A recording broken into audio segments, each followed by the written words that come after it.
Hello, and welcome to Lantern Lane Stories. Tonight's story is Baek-gu, the dog who walked 300 kilometers. Tonight, we travel to the very tip of South Korea. Past tall mountains and wide rice fields. South, all the way south until we can hear the sea. We have arrived at Jindo Island. The water around Jindo runs fast and cold and deep green. Ancient sailors called this channel the Myeongyang, the bright roaring sea. The currents here are fierce and powerful. For hundreds and hundreds of years, those strong currents kept Jindo Island very separate from the rest of the world. No outside dogs wandered in, and so a very special dog stayed pure on that island generation after generation. She is white as fresh snow. Her tail curls over her back like a crescent moon. Her ears stand perfectly straight, always listening. Her eyes are amber, warm golden brown, deep and steady. She is the Jindo dog. And in all of Korea, there is no dog quite like her. In the little village of Uishin on Jindo Island, an old woman named Grandma Park Bokdan lived with such a dog. The dog's name was Baek-gu. In Korean, Baek-gu means white dog. Grandma Park's house had a blue wooden gate. Strings of dried red peppers hung from the roof eaves. In the morning, the warm smell of barley tea drifted from the kitchen window. In the evening, the smell of salted fish and steamed rice. Baek-gu knew every scent of that house. She slept each night on the ondol floor, the smooth stone floor warmed by a small fire underneath. Each morning she sat at Grandma Park's feet while the old woman cooked. After breakfast, Baek-gu did something the neighbors loved to watch. She sat very still. She lifted her left front paw and licked it carefully, toe by toe. Then her right paw.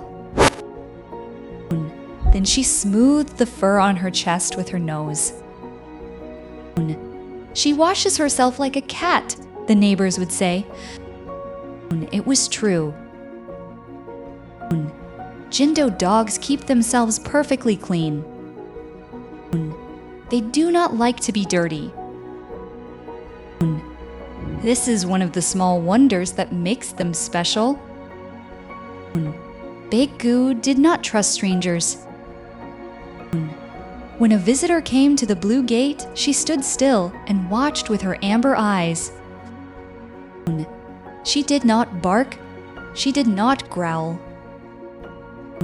She simply watched, calm and serious. But with Grandma Park, she was soft as wool. She would press her cold nose against the old woman's hand.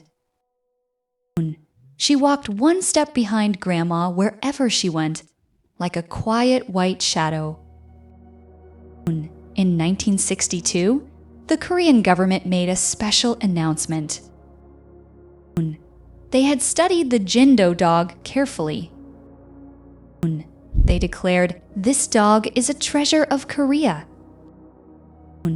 They gave the Jindo dog the title of Natural Monument Number 53. That is a very great honor. It means the Jindo dog is protected like an ancient temple or a rare mountain flower. When Grandma Park heard this on the radio, she looked down at Baek-gu. "You are a national treasure now," she said. Baek-gu lifted her left paw and licked it. Grandma Park laughed softly in the cool morning air. Then came the autumn of 1993. The persimmons on the hillside turned deep orange. The sea wind blew colder than usual. And Grandma Park grew very ill. Her hands shook when she poured the morning tea. Her daughter came from the city to stay with her, worried and quiet. One morning, Grandma Park sat on the stone step beside the blue gate. She called Baek-gu to her. Baek-gu came and sat between the old woman's knees. Grandma Park ran her fingers slowly through the thick white fur. The dried red peppers swung gently in the salty wind. She did not say anything for a long time. Then she said very quietly, "I cannot keep you anymore." A man arrived with a truck. He had driven from the city of Daejeon far to the north. Daejeon is 300 kilometers from Jindo, farther than most people drive in a whole day. The man put a rope around Baek-gu's neck. Baek-gu stood up and looked at Grandma Park. Her amber eyes were wide and still. She did not pull at the rope. She did not bark. She just looked. Grandma Park turned her face away so the dog would not see her cry. The truck door slammed shut. The engine growled and roared. Through the small rear window, Baek-gu watched the blue gate grow smaller. She watched the strings of red peppers shrink to tiny dots. She watched the cold green sea disappear behind the hills. Then there was only the road, the smell of exhaust, and the rumble of the engine. Daejeon was nothing like Jindo Island. The streets were wide and hard and gray. Cars streamed past in endless rivers of noise. Buildings rose tall into a sky with no sea smell. The air tasted of concrete and engine smoke. No salt, no pine trees, no dried peppers. No Grandma Park. Baek-gu stood in the man's yard and sniffed carefully. She tested the fence each night. On the third night, she found a place where the wood had rotted at the bottom. She pressed her nose in, then her shoulders, then her back legs, then her curled tail. She was out. She stood in the dark street. She lifted her nose high and breathed deeply. Somewhere far away, very faintly, the wind carried a ghost of salt. She turned south and she walked. October.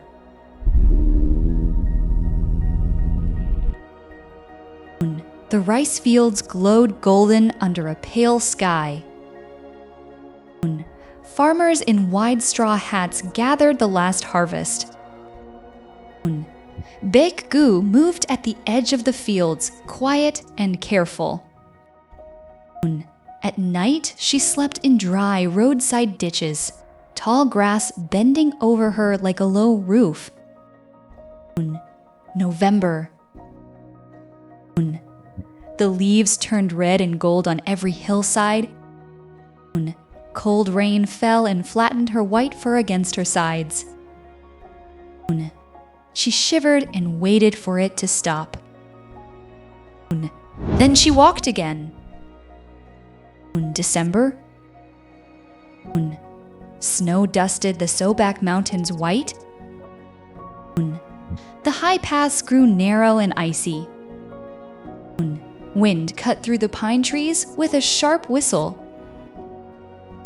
Her paws cracked on the frozen ground. Each night she licked the soreness away, toe by toe.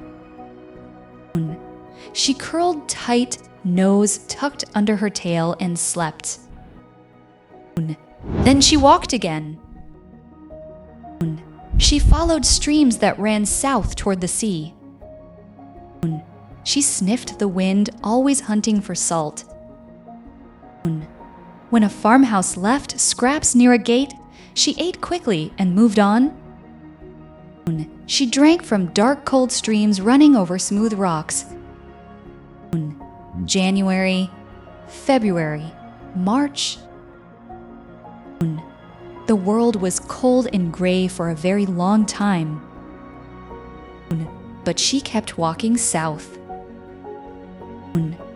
The smell of salt grew slowly, slowly stronger. Her steps grew slowly, slowly faster. In spring, yellow forsythia flowers opened along every roadside. Cherry blossoms drifted down like pink snow. Baek-gu was very thin now. Her ribs showed beneath her white coat. Her paws were rough and sore.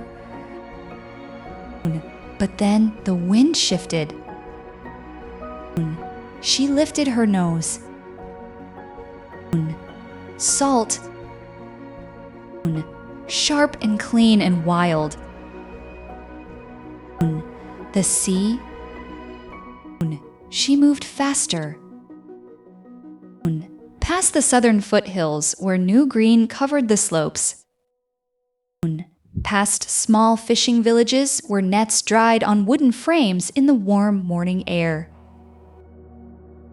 The salt smell grew stronger with every step. One morning, she came to the long bridge. The Jindo Bridge stretched across the fast green water of the Myeongyang Strait. On the other side was the island. Her paws were trembling. She crossed the bridge. She put her nose down to the earth on the other side. She breathed the soil of Jindo deep into her lungs. She turned without hesitating and trotted down a familiar dirt road. She turned a familiar corner. There was the blue gate. There were the dried peppers' new red strings hanging from the roof. From inside the house came the smell of barley tea. Baek-gu walked to the gate and sat down. She was very, very tired. The gate opened. Grandma Park Bogdan looked out at the thin white dog sitting in the dust. For a moment she could not move. Then she looked at the eyes. Amber, steady, warm. Baek-gu, she whispered. Baek-gu lifted her left paw. Grandma Park sat right down in the dirt of her own yard. She put both arms around the white dog and held her close. She could feel the dog's ribs beneath her hands.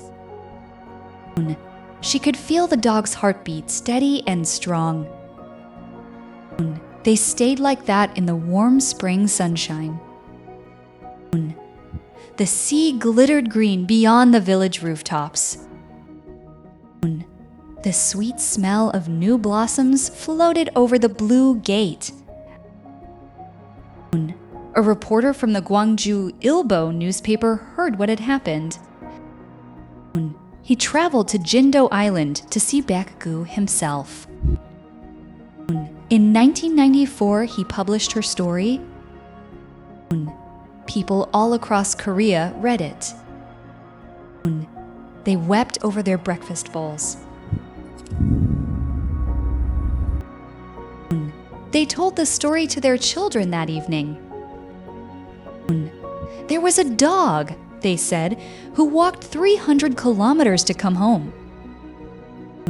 Schools across Korea put Baek-gu's story in their textbooks.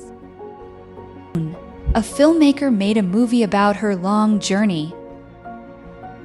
On Jindo Island, workers cast a bronze statue of Baek-gu. She stands there in bronze today, tail curled, ears straight, amber eyes looking forward. People still visit that statue. They bring flowers and sweet rice cakes.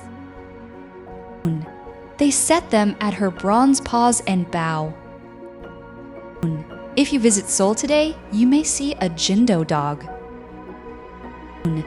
She will walk close beside her owner, calm and proud.